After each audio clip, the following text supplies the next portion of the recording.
I am thinking about maybe finding out whether you want me to possibly make a video on Digimon Survive and the next Digimon Story game.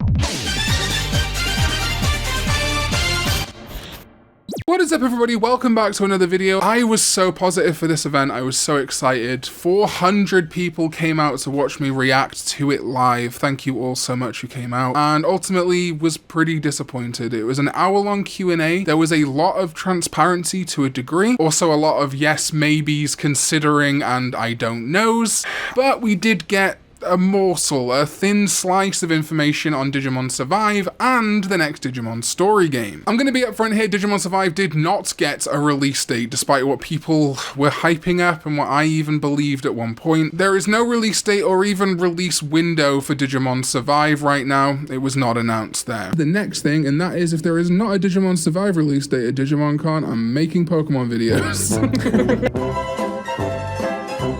What we did learn is that Digimon Survive not only got restarted development, but completely changed development teams at some point during its development, with the developers changing from Witchcraft to Hyde. Looking at their website, I can't see a ton of stuff that Hyde has done of note. They apparently did a Nintendo Switch game called Olympia Soiree, and a whole host of mobile games, so good hands, I guess. This is not always a great sign for video games, but successful video games that came out, like Final Fantasy VII Remake, also switched development teams during development, saying the word development 100 times today. So it doesn't necessarily mean that Digimon Survive is going to be bad. If you watch the stream, you'll know why I'm saying Digimon. We did get more gameplay footage though, including a look at our phone, which we can use to look at our kind of relationship system with the other characters in the game, as well as the menu. I can't believe that saying that we've seen the menu is some news, but at this point it really is. Huff that copium. And Habu did say that the game per route will be about 40 hours. Habu also clarified that while each route may be 40 hours, it would take roughly 80 to 100 hours to complete all routes. The game will be roughly 70% text adventure sequences with 30% dedicated to combat, and that 113 Digimon will be usable in the game, which is quite a lot of Digimon. There will be 4 difficulty levels, very easy, normal, and hard, but there will sadly be no multiplayer or communication battle implementation, which sucks because I'm pretty sure for a long while Digimon Survive was listed as having single player and multiplayer stuff, so that's rough. There also apparently are different ways to digivolve, some of them through kind of like doing stuff with your Digimon and battle conditions, but some are related to the relationships you have with the characters in the game. So basically it looks like Labramon is going to Dark Digivolve at some point if you do badly, which is kind of cool. Habu also clarified that there will be 12 chapters overall and indeed a New Game Plus. The New Game Plus will allow you to carry over Digivolutions you unlocked in previous playthroughs, as well as levels, items, etc. And New Game Plus will also unlock dungeons exclusive to New Game Plus with much stronger Digimon to battle. Editing Karn here. While I've been editing this video, a really great Twitter thread that I've linked in the description from a user called @onkekun is going through some translations that are really interesting to note. Because this is ultimately a visual novel, dialogue choices will affect the end route that we go on, which can strengthen and possibly, I guess, weaken the relationships with different characters depending on what dialogue choices we pick. There are of course maps because it's a video game, and I also like this smartphone detection system which lets you find items and wild Digimon. Feels almost fatal framey. And besides your partner Digimon, apparently wild Digimon also have a probability of joining you or giving you an item depending on your luck. And here we can see dialogue options with Gardramon, where ultimately we can ask him to join us or get an item, and we got our success rate as to whether that will happen down there. There's a bunch more cool stuff in this thread that I would definitely recommend you checking out. Thank you to Onkekun for tweeting this. Back to past Karn. But yes, unfortunately no release window for Digimon Survive, and I think that really sucks. And I hope someone at Bandai maybe sees this, because I was so excited for this event. Like I say, 400 people came to watch my stream, thousands of people were watching your stream, and there was nothing really. There was very little, and that really sucks. I've been holding out on making a video on Digimon Survive for so long because I didn't want to just talk about nothing, about whispers. I didn't want to talk about Digimon Survive and hype up and make fake promises until we had something, and I thought today was the day. And so while I am confident Digimon Survive is going to come out, I'm a little disappointed today. This was kind of the highlight of my week, Digimon Con, and the fact that so far it's not been that great kind of sucked. But I will, as the famous song goes, survive.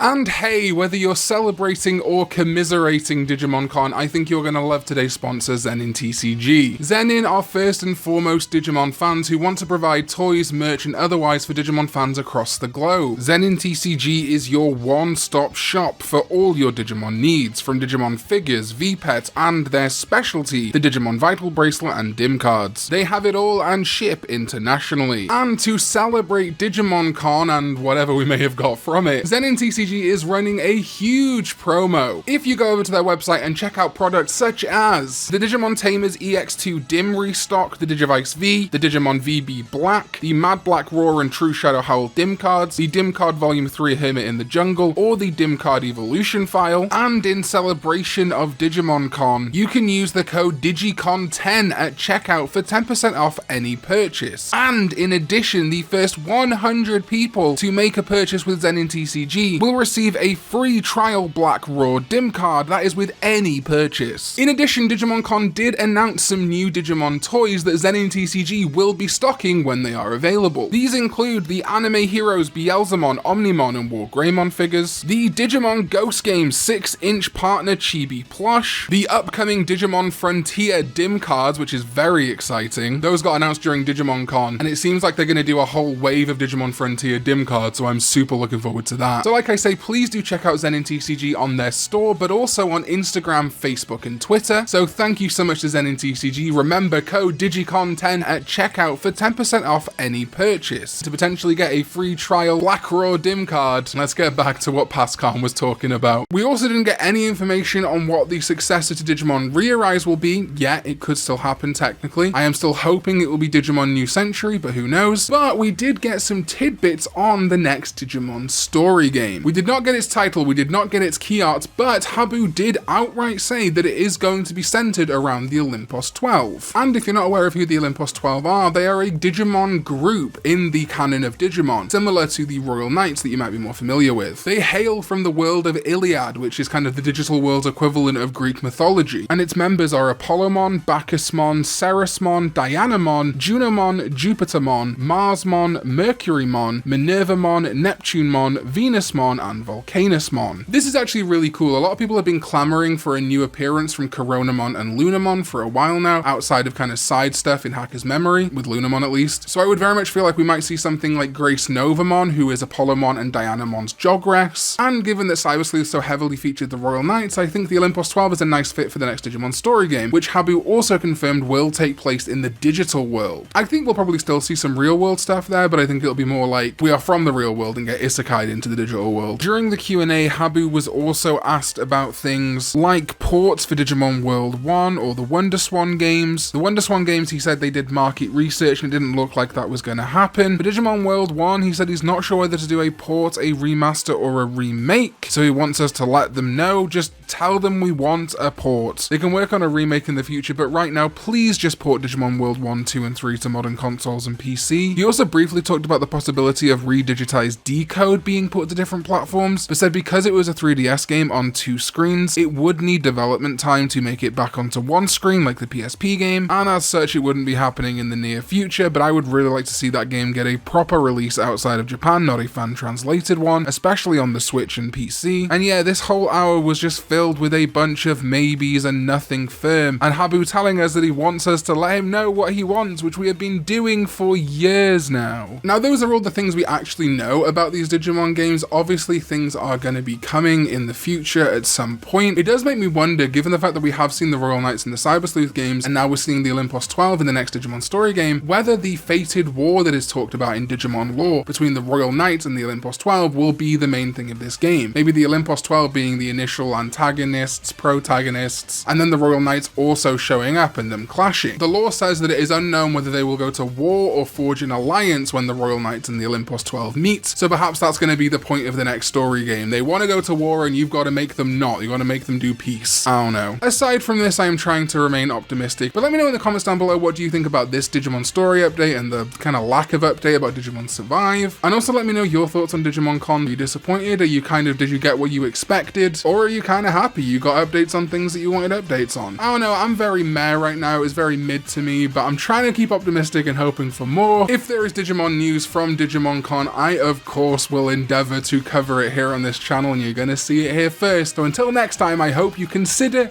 maybe, possibly thinking about subscribing, liking, and ringing the bell, and I will see you, potentially, next time when we go digital. Bye bye.